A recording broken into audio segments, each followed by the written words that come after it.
Hey everyone, my name is Leslie. Welcome to my channel. Today I'll be discussing what I read for the month of February.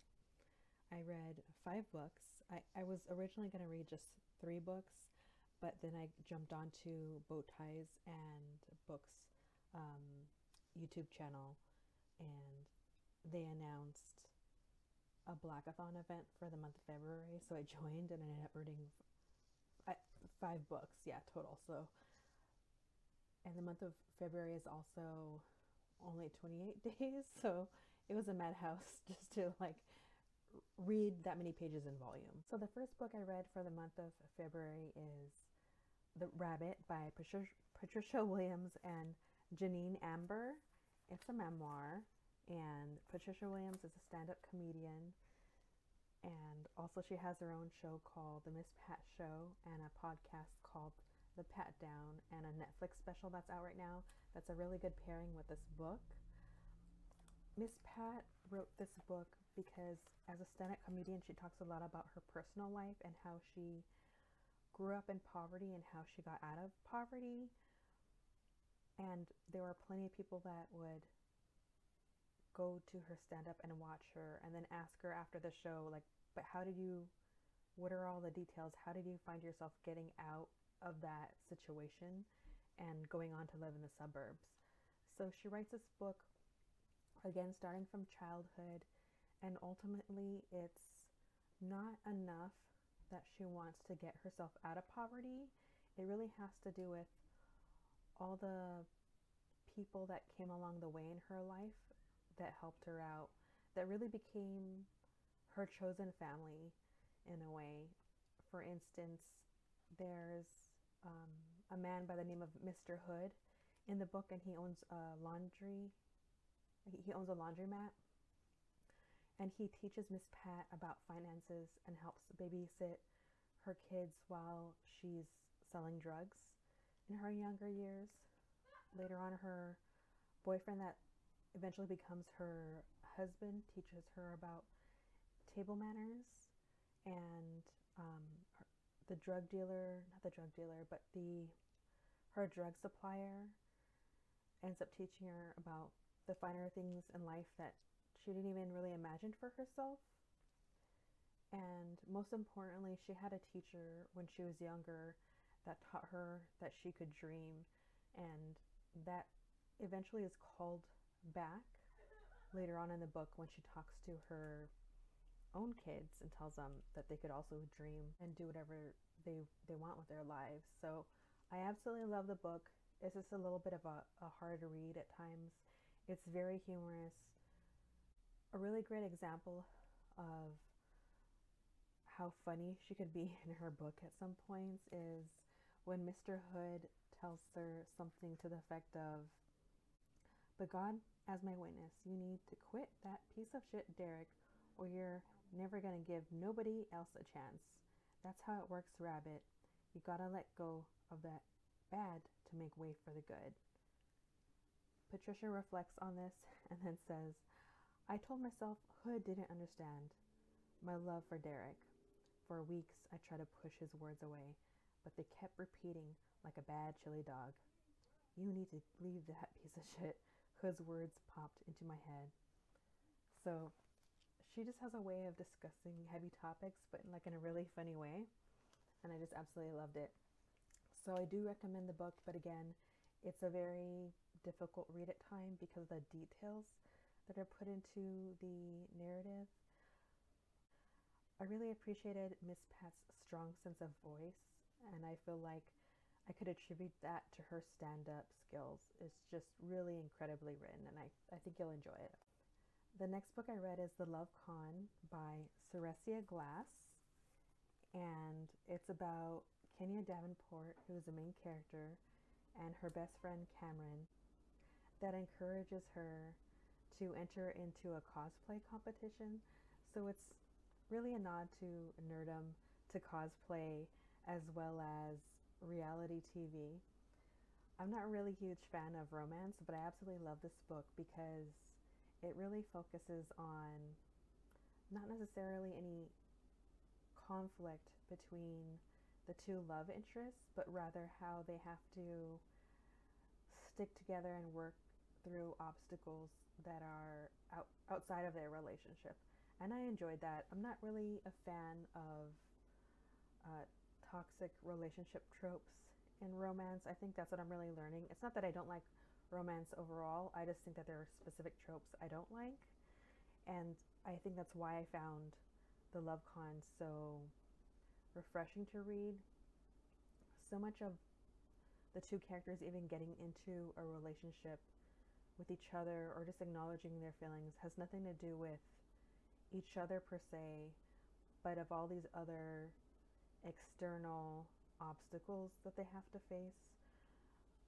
For instance, Kenya has to face in the competition, as well in life, really. Uh, she has to deal with racism, microaggressions, people undermining her talent. And I really feel that because of all these external pressures, she has anxiety. And although you can't say the character has anxiety in general, I really felt like a major contributing factor are all the microaggressions she has to face. For instance, the character even states in the book that she puts on a face in difficult situations just because she's trying to work through them to meet her goal. And eventually, in a way, she puts on a face for Cameron, someone she thought she'd never have to do that with, just to get by from the situation that she's in. And oh my gosh, I feel like the author really wrote it beautifully. The author wrote, another attempt, much better results. She could do this. She could fake her way through the next few days, wearing the confidence mask she'd worn throughout the competition. She just hadn't planned to wear it for those she loved. More or less together, she exited her car and made her way to Cam. Just a warning, this book is way steamier than I thought it was going to be, but I did enjoy it. I just didn't know. Not that I'm a prude, I just didn't know that it was going to be so steamy. So if you like steamy, steamy's definitely in here. Another part of the book that I really enjoyed was Kenya's relationship with her friend Janelle. And that's the only critique I have about the book, is I wish there would have been a little more relationship building between Janelle and Kenya. The author did say that at some point maybe she'll write a novella about those characters, and I hope she does because it was really, really good. The next book I read was They Can't Kill Us Until They Kill Us by Hanif Abdurraqib. This is a collection of essays, and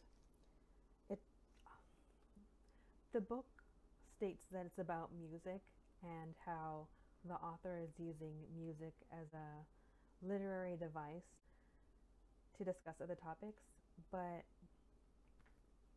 I felt like it was so much deeper than that. I guess that might be the best way to put it, but I enjoyed how he was talking about how a chosen family can be created through music and discussing who the intended audience is for in music, how sex is perceived, working class music, and who is that really intended for, love, and how people conduct themselves in a musical environment, such as a concert. For instance, he talks at times about him being a man that's stepping into white spaces and how he's treated in those spaces. For instance, he also goes on to talk about punk music and Afro-punk music. So there's this whole discussion about how music is reactionary to political movements and how there could be a further reaction from that.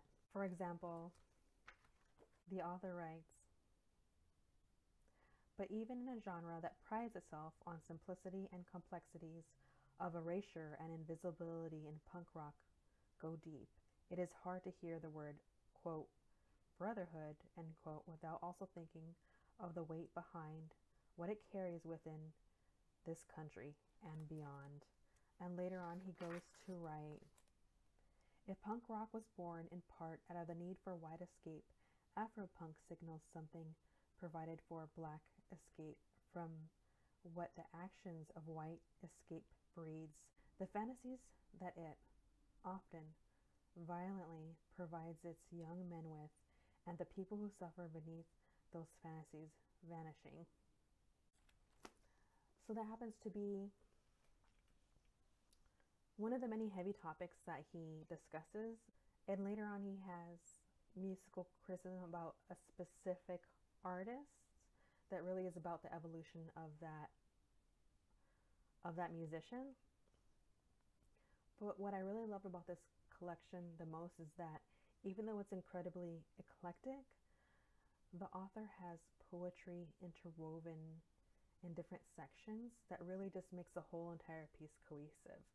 So I'd say this is another one to pick up a copy of. Actually, every single book I read this month was incredible. The next book I read is The Death of Vivek Oji by Ekweke Emezi. This author is a Nigerian author that I really like. Right from the beginning, we know that the main character dies because it's in the title of the book. And so the book focuses on the life of Vivek and how their life unfolds up until their death. The narrative is seen through, I want to say, two characters, through Vivek and their cousin Osita.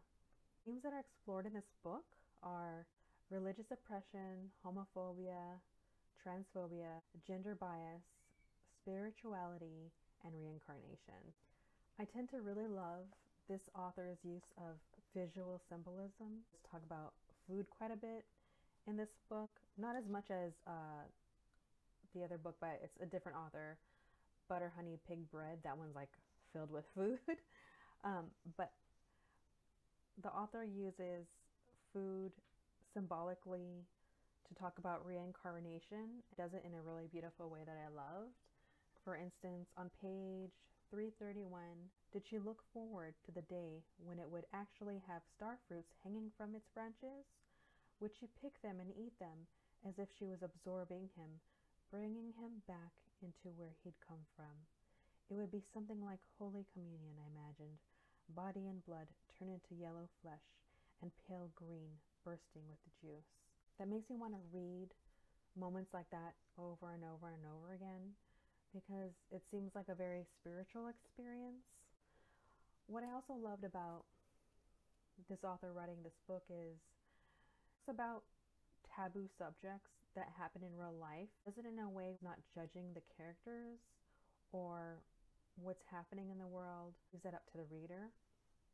For instance, just as far as the trigger warning goes, there is incest in the book, and then through writing about those subjects to let the readers have a dialogue, just have the community really have a dialogue about what does that mean, what does that say, what does the person think. And I appreciate that. That's such an effective way to creating a dialogue rather than shutting a door on a subject, because then if you just keep the door shut, then those topics will never really be explored, or me as a reader won't know how to feel about those subjects, So I appreciated it.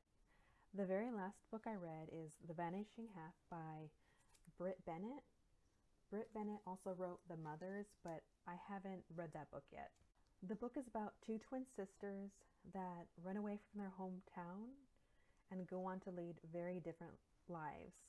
One sister moves to Southern California and decides to pass as white. The other sister goes on to move back to her hometown, and along she brings her daughter, who is dark-skinned compared to everyone in the community who's very light-skinned. The author goes on to not just discuss colorism with one's own community, but also how a person just deals with their own identity. When I picked up this book, I thought that the narrative was going to stay between the twin sisters, Desiree and Stella, but instead it also includes their own children. So there's definitely an exploration of how colorism and identity affects generations going down. And I really appreciated how the author handled the relationship between Jude and Reese. I didn't know that there was going to be a transgender character, and I appreciated how the inclusion of this character furthers the discussion of identity. Beyond the mother daughter relationship that's discussed in this book, there's also an exploration of found family, which really seems to be a theme of all the books that I've read this month. A great example of the beautiful writing that the author has throughout the book, but especially between Jude and Reese, that I absolutely loved was on page 122. The author writes, "They felt their way down the stairwell until they emerged on the sidewalk, still holding hands, fading into the blackened city. Overhead traffic lights blinked uselessly. Cars crept along the street. The skyline above them disappeared, and for the first time in nearly a year, she saw stars."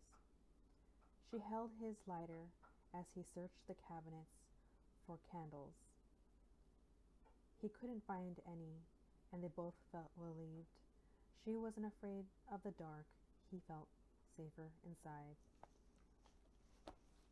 So that's just an example of her really beautiful writing and how she toggles between different characters' narratives with complete ease, and I wish I had a better word, but it was just really beautiful. Well, I hope you enjoyed my review of all these books, and if you've read any of them, please share your thoughts below, like, subscribe, comment, and I guess I'll see you later.